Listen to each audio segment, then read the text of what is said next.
back to Redneck's Dirty Hands. I'm Pete, and today we got another one of our buddy Kyle's sleds in here. This one's a 96 Polaris Indy 500.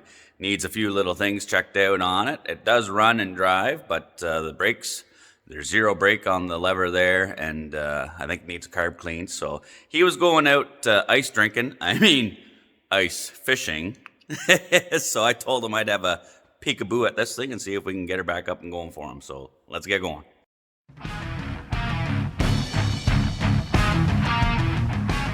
All right, we're gonna get going on this thing, but before we do that, let me show you why I like working on snowmobiles instead of the cars and trucks. You know, working on the sleds is fun, and they're quite a bit simpler to work on. I got my buddy's 2005 Dodge Ram in here. Need a few things, heater core being one of them, and yeah, like extraction of the dash required, getting the air box and everything out of there. Yeah. My buddy Leon came over. He's a Ford mechanic as well. I figured he'd be good to help me out with this because, I know all the Ford lovers think that Ford stands for first on race day, but the rest of us know it's a freaking old recycled Dodge, man. just joking there, Leon. Thanks for your help, buddy. Yeah, you don't have to take the doors off to do the job, but I had to do the door pins on this side anyway, so it's just easier. And if you think getting an air box out of a snowmobile is hard, try taking out the heater box on a 05 Dodge. Yeah, pack a lunch, buddy. Well, it's good to have Leon help me out, though, but that is why I prefer working on these things. The parts are smaller, most of it's lighter. You can get it all apart. You can blow one of those apart in one day, no problem, put it all back together. Those, ugh. But aside from being a bit dirty, this old girl is in pretty good shape. The hood doesn't look all busted up. Side panels are nice. Indy 500. I like how they got checkered flags on everything. Back then, they put checkered flags on, I think, almost every snowmobile, but I don't know, whatever. This one's kind of neat, though. It's got, that's a hard pad thing there. You got your switch for your heated grips, switch for your thumb heater, and then this fancy, that's your reverse right there. Cable operated. That's pretty cool. Instead of having the lever on the side like all the other ones there. That's kind of neat. I kind of like that. Seat's not too bad. It's got the camo duct tape on there. We might have to freshen that up, put some Gorilla tape, shine that up, fix her up like new for Kyle there. But and that's rare. He's got an actual gas cap with functioning fuel gauge. Let's see, that's those other ones.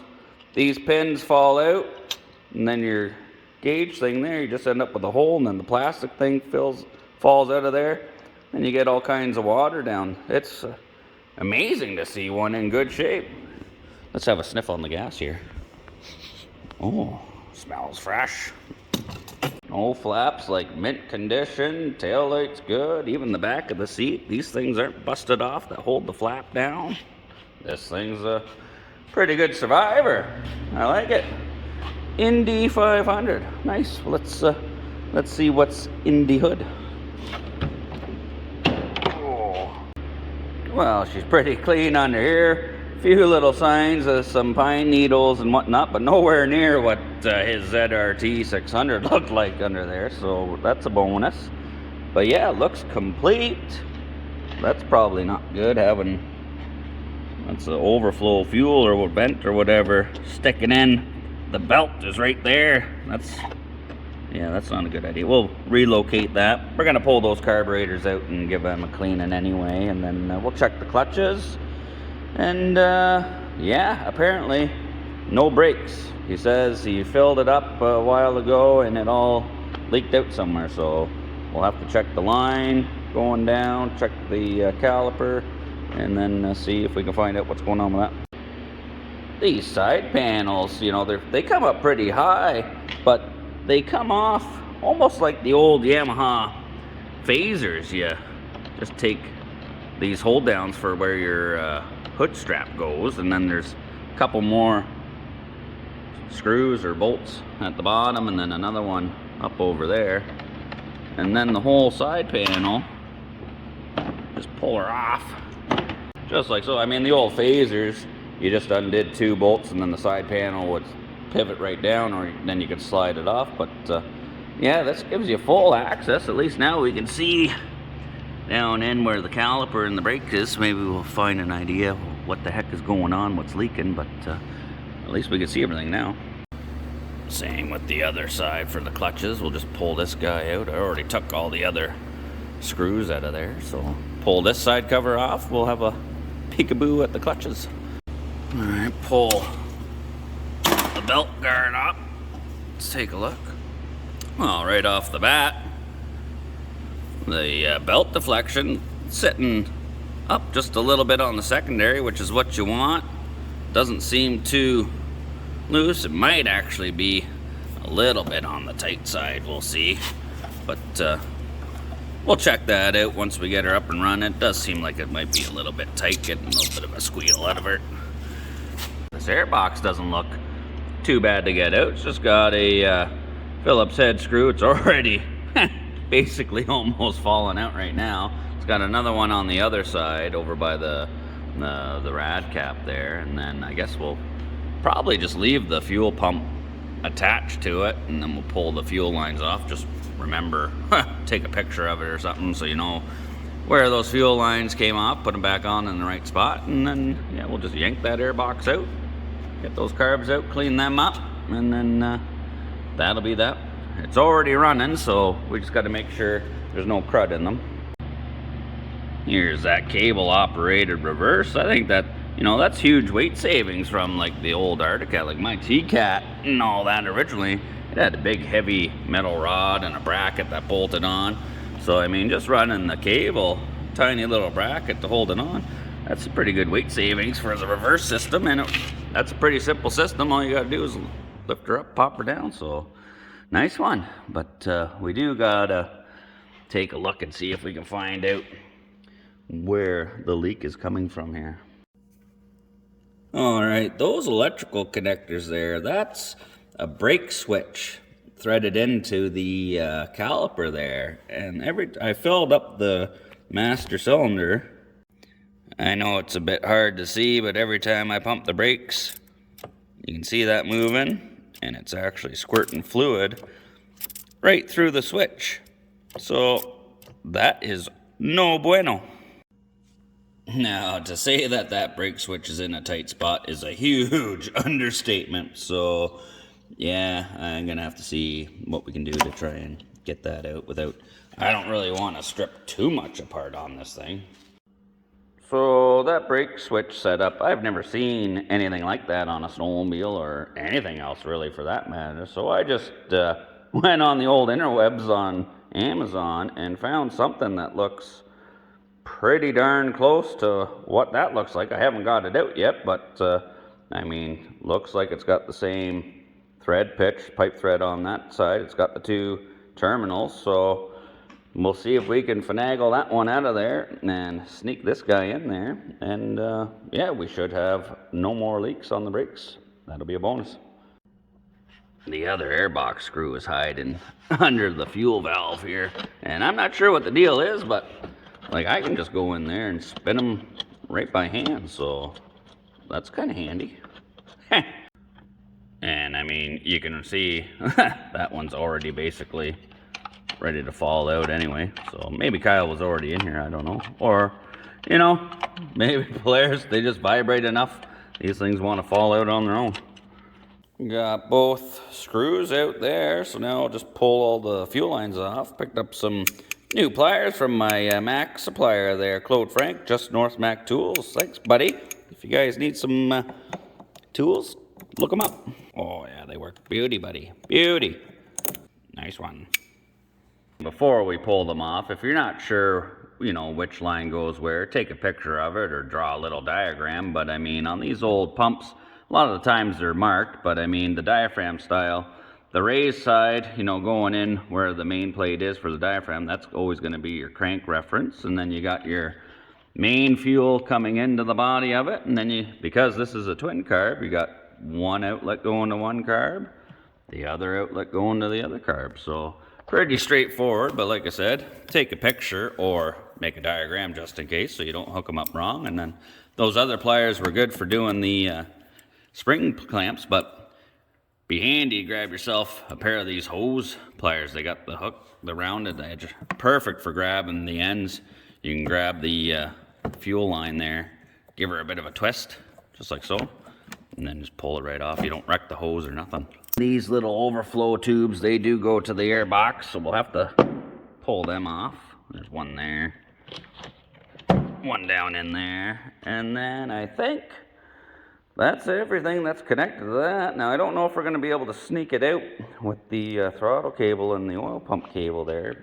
It's kind of, there's not a lot of slack in there, but I mean, hey, we're going to give her a try. Oh, that just fell off. So, oh, got her loose. Oh, it might come out of there. Might need both of my hands for this one, though. Okay, maybe with both hands I can wiggle this sucker out of here. She's a little tight. Oh, yeah, no problem. Just like so. Yeah, this air box, way easier to get out than that air box. So, yeah, sleds are way better than trucks, man. To work on, anyway. 2 hours to get that one out? Like 2 minutes to get this one out. And then there is some signs of more pine cones and pine needles down in here. But now, at least, we can undo the carburetor tops. We'll pull the chokes out of there. There's one and two. Pretty much all these choke plungers, they're usually all 12 mil, so just come in and crack them loose. Should be able to spin them off by hand after that, no problem. Then I just get them loose, leave them hanging in there. And then before pulling them all the way out, grab your choke lever, put it to full choke. That way it holds them nice and tight so they won't fall out, get lost on you. And then we just go in with the Phillips screwdriver, loosen up the clamps. Oh, these suckers are rusty and tight. Ooh, this one was loose. And then just pop them off there. There's one and two. Carburetors are out on the bench. I always lay down a nice fresh clean rag just to make sure, so when I pull everything out of them, lay it down, can keep track of it.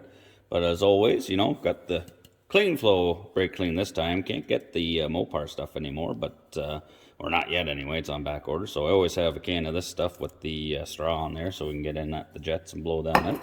And then I picked up a set of Mikuni replacement jets for the old Enticer. I was going to play around with the jetting on it, and it came with this little kit of cleaners. It's got some bristle brushes and other sizes for going through the jets, so we'll give that a try. And then I still have my micro Blue Point drill bit set for doing the pilot jets and the main jets and all that. So yeah, you know, also I flipped them upside down and pull the bowls off, but we're gonna pull these tubes off.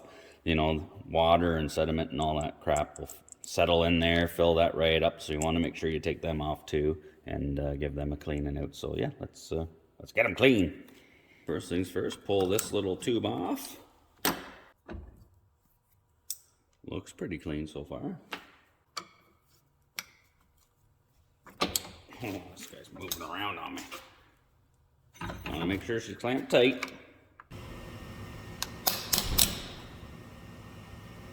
Nice.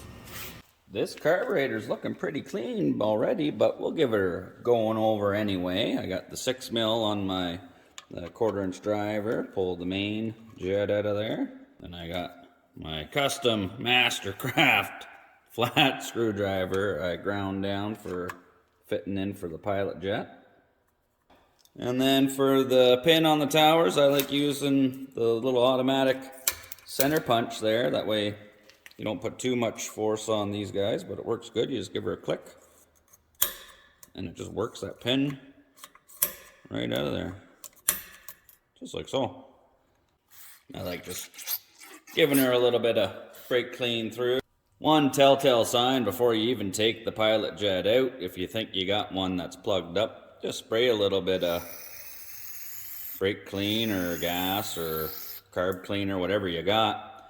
If this fills up and doesn't drain, then you know she's plugged. But if it drains through and it won't fill up, you know she's moving stuff through there. This is why I like having the straw with the brake clean, because you take your main jet or whatever, just put the straw in there and give her a squeeze. Oh, you know that's not clogged. That's shooting out of there good. And then you can do the same thing with the pilot jets. A little bit harder because they're smaller, but same thing. Just kind of hold it up there. Give her a squirt, man. Oh yeah, it's going through there. So with the pilot jet out, none of these rods on here are small enough to fit the hole in the pilot jet. So this is, I guess, mainly for main jets cleaning. And even I've lost or broken the really small one in my kit, so I don't have anything, even though I know this is passing the brake clean through it no problem. But I mean, if you don't know and you need something, in one of my other videos I showed, you know, you just take, you know, an old wire brush or whatever, bend one of the bristles down and cut it off, and then just put a little bend on it so you got something to hang on to. I don't know if you can see that or not, but then that way, if you think you got a plug pilot jet, you can take the little piece of wire, feed it through the end, and that'll poke right through, and then you can work whatever crud's in there. Obviously, you know, you soak these in some cleaner or something like that, soften them up, try and get whatever you can out, but then you can put the little piece of wire through there, poke everything out, give her another shot with your brake clean or carb cleaner, and then blow it out with the air blower, and tickety-boot, good to go. Before I throw it all back together, that's why I usually like leaving the fuel line attached to these, because I've already filled that up with brake clean, so I can check the needle and seat on it and make sure that it is going to seal up. So when I drop this down, the brake clean comes out. When I close her back up, she stops. So that way I know that needle and seat's not gonna leak when I put it all back together, you know, having the thing flooding out and all that. It's good to check that now before you put it all back together. Waste your time, right? Another thing you want to check out and clean is this air mixture screw. Now, before you go taking it out, you want to make sure you thread it in and count all your turns, how many turns it takes to go from where it is to fully seated, and then pull it out. That way, when you put it all back together, you can screw it back in and then screw it out to where it was already set. If the machine was working good before it needed the carb clean, then if you set it back to where it was, you should be good to go. Half a turn, one turn out. That was all it was, so that'll be easy to remember. So there's the mixture screw out. All it is your needle with a little spring on it that keeps tension on it for setting it in and out. So you just give this a clean. You don't want to sand on it or do anything like that. Just give it a nice wipe and clean. And then just clean out the port that it came out of. This one you don't really have to worry about, but some of the other ones like Yamahas and whatnot, they'll have a little washer and an O-ring down on there for that needle to, the spring to push against. So you gotta be careful when you pull that out. You go and flip this thing upside down and they fall out and you don't know they're in there, you're screwed. So make sure you check and see if it's got the little washer and the O-ring in there before you just go la-di-da around the shop with this upside down. Carbs are back on for now. They were pretty straightforward. They were nice and clean. There was no major issues or anything with them, so might as well just put them back on. But before I put the airbox back on, and I'm going to hold off, I think I'm going to try and get this coolant overflow bottle here, get it out of the way, because then I think I might be able to come in from the side there with a little set of pliers or something and get that brake switch out. Now, oh yeah, spilling coolant all over the place. That's just awesome. Come on, you. Dirty dog. Maybe you might want to drain that before you make a mess everywhere like I just did, but whatever. But now with that bottle out of the way, there's our little switch. So yeah, we should be able to get the channel locks or water pump pliers, whatever you call them. I call them channel locks. Should be able to get in there, grab that guy, spin her out, put the new one in. No idea how tight it is. Of course, everything's slippery because of the antifreeze now. Jeez! Yeah, I was having a heck of a time getting on there with these guys, and it was kind of tight, so before actually taking more stuff apart, I figured I'd try. I got these funny, the bigger open jaw style vice grips off the, well, these are actual vice grip ones. I think I got them off the Mack truck, or maybe I got these off the Snap-on truck. I can't remember. But, and clamp it on, and she's spinning. So, it's spinning, we're winning. Oh, she's coming out now. Should be able to pull her out by hand. Oh, just like so. It looks pretty comparable to the one that I got. Looks like it's the same thread pitch. It's just got two terminals on her, so yeah. And I could put a little wrench or something on this one. This one's one of those funny, like the GM, you know, oil pressure sender kind of gauges and whatnot. That's sweet that we got that out, and this one looks like it's going to be the same, but before you put her in there, she is pipe thread or whatnot, and it is going into the caliper, so we got to put a little bit of dope on there. And I don't mean the stuff that Trudeau legalized here in Canada for us. No, we're going to put some pipe dope or Teflon tape. When you're wrapping a joint for joint dope, yeah, there, that's why we're going that way. But if you're wrapping Teflon tape on a fitting, you always wrap it around away from you. That way, when you go to thread it in, it threads the right way so it doesn't unravel the Teflon tape. Trail comes off this side, so when you go to thread it in, that's the way she goes. Threading right in, that's a thing of beauty. Oh, thanks, Amazon. Oh, I should have checked what size wrench fit that before I put it on. Now I gotta take it back out. Nice one. Turns out it takes a 7/8 wrench, so I got a 7/8 little stubby fella here. We'll get that on there, cranking her on. And then we'll bleed the brakes on it. Took the cap off of here. This was full of all kinds of crud, so cleaned it out as best as we could and then filled it up with some brake fluid. And then we're just kind of working it, getting all kinds of bubbles happening, that's all right. We're expecting that. After a bunch of pumping, not really getting too many bubbles when I let go of her now, just a few, and I can feel some resistance starting to build in the handle, so I think we're good to go to try and open up the bleeder. So on the Polaris's, I guess, I don't know, maybe because it's made in the US of A, that bleeder screw is a 3/8, not a 10mm. So I just crack it loose.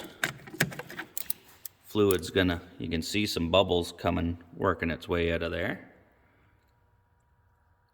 I usually just let her go gravity until you see steady fluid coming through there. And I mean, as it's gravity bleeding out, obviously you just want to keep this full. Now we've got a steady stream of fluid coming out of there now, so let's lock that down. Tighten that sucker back up. And then let's see what it feels like. Oh, nice and firm. It's only moving about an inch and then it's not going right to the bar, so I think that's gonna be good. Now that that's working, we can take a break. No sooner I sit down and crack a Bud Light smoothie, take a break, figuring the job was all done, then wouldn't you know it, Kyle calls, wondering how I'm making out with his sled there. And I told him, yeah, no problem. We got the brakes fixed, got the carburetors cleaned up, and everything's all back on there, so she should be good to go, unless there was any other issues. And then he said he forgot that at an idle, the belt was squealing, and then I totally forgot when I first took it apart there. Yeah, it did seem pretty tight, so I think we'll adjust that secondary. We'll drop the belt down a little bit, loosen up that deflection, and then we'll take her for a rip and see how she goes. I just peeled the belt off of this real quick just to show. I'm going to pull this plate off and I'll show you what's underneath there for adjusting the sheaves.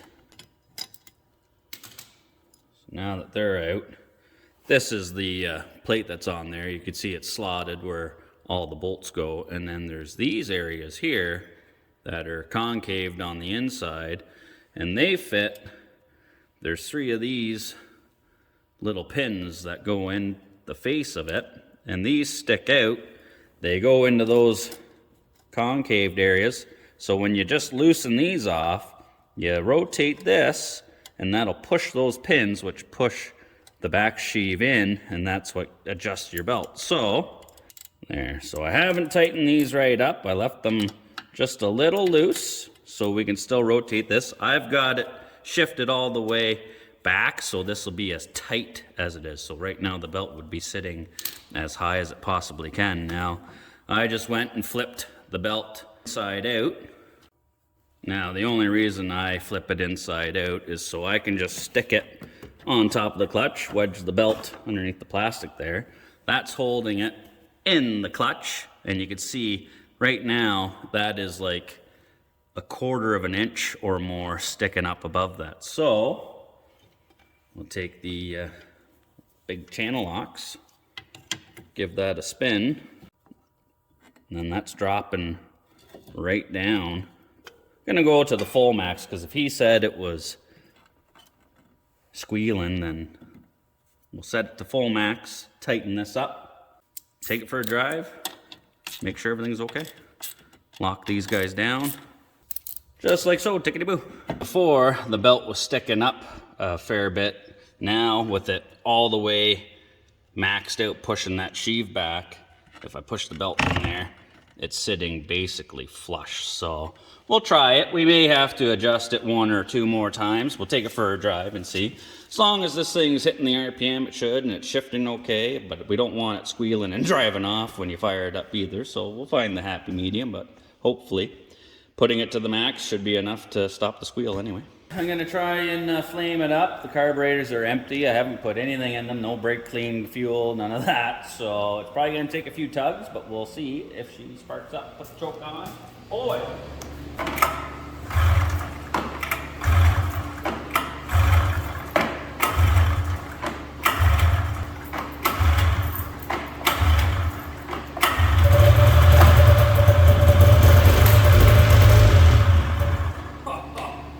That was, I think, 19 pulls to get fuel in the carbs. Holy jeez. Give her a couple more.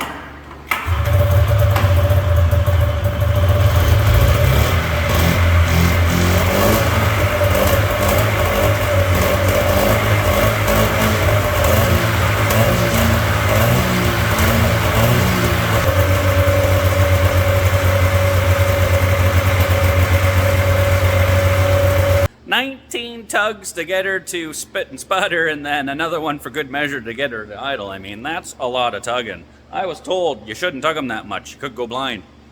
Or maybe that was something else. But that's a perfect indication that that fuel pump is working no problem. Filled those carburetors up for being bone dry. After 19 pulls, she was full and ready to go.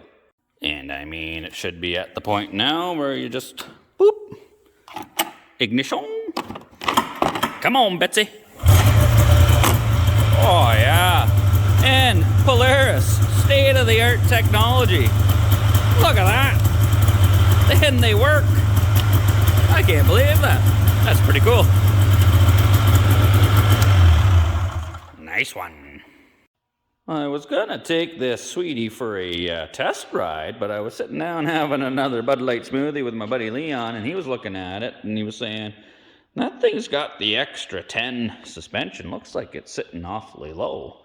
And I was like, yeah, you know what? You're kind of right. So I came and took a look at it, and I mean, it's kind of set on that right there. It's your little adjuster for spring tension. It's kind of on the lower setting. That's no big deal. We can turn that up. But it came over to the other side, and Yeah, the spring's not even sitting on the puck. It's sitting on the part that you used to put a wrench on there or a socket and crank that over. So we'll have to put that back on. But also had a quick gander at the track, and all these studs are missing the aluminum backers. They're all loose and wallering out. I mean, some of them are already gone, and like, that's not good. You can see these aluminum backers, that's a common problem over time. You can see this one's doing it right here. They crack and break, and then the bits of the washer fall out. Those studs come loose, and that's a recipe for disaster.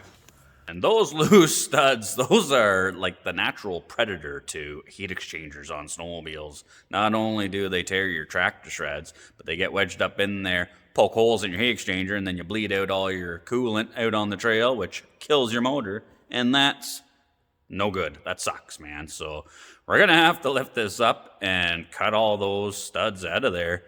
Yeah, that track's not in the greatest shape, but I mean, we take all those studs out. At least he can get some riding out of it. We're at near the end of the season, so maybe next year put a new track on it or whatever. But yeah, definitely do not recommend riding this thing around with all those studs loose. No, that's no. So I got it hanging off the cherry picker here, and yeah, this thing is bad, man. Like, for all the way from here to up here, there's only, like, this one's the broken one, and there's only like 2 studs that have washers that aren't cracked, but I mean, we're gonna have to take them all out. Ripped a big chunk, started to tear the track there. Like, this is brutal. Another half broken one. Another one. Another one. Another one. Yeah, this track is whack. I normally wouldn't even bother with a track like this, but like I said, it is the end of the season. If we take all the studs out, he'll still get a little bit of use out of it, and then, yeah, next season, put a new track or a better used one on, because she's pretty holy, man. Well, there's no doubt about it. We got to take them all out, and the only way to really get these out is with the good old Mr. cordless DeWalt grinder with a zip blade, because this is the back of the studs. Has a little Allen key spot there for an Allen wrench, but they're all rusted and filled with crap. These nuts are, they're all rusted and tight. So you'd have to heat these up, and then trying to hold it with the Allen key is pretty hard on the hands, and most of the times they round out. So I find it's easier just to cut them out of there.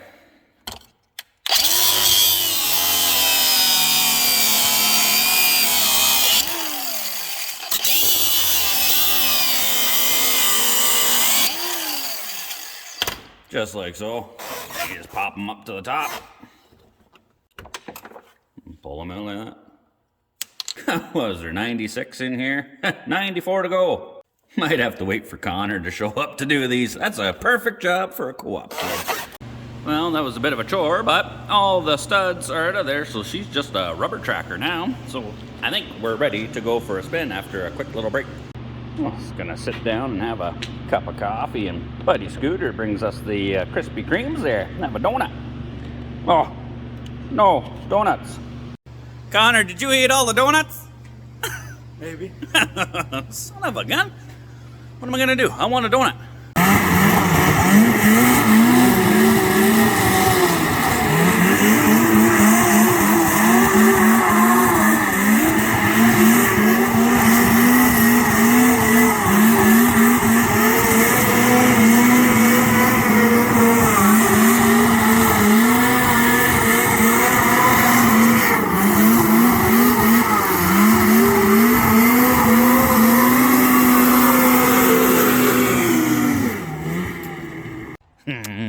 Now those were some tasty donuts. Well, this video was getting a little bit long, but I just couldn't end it without testing that out, just to make sure everything is good to go. After taking all those studs out, I mean, she doesn't dangle the skis anymore, but, I mean, she does get a little squirrely. Makes you feel good anyway. So, as always, thanks for tuning in and watching. If you're not subscribed, please consider doing so. And, as always, take her easy.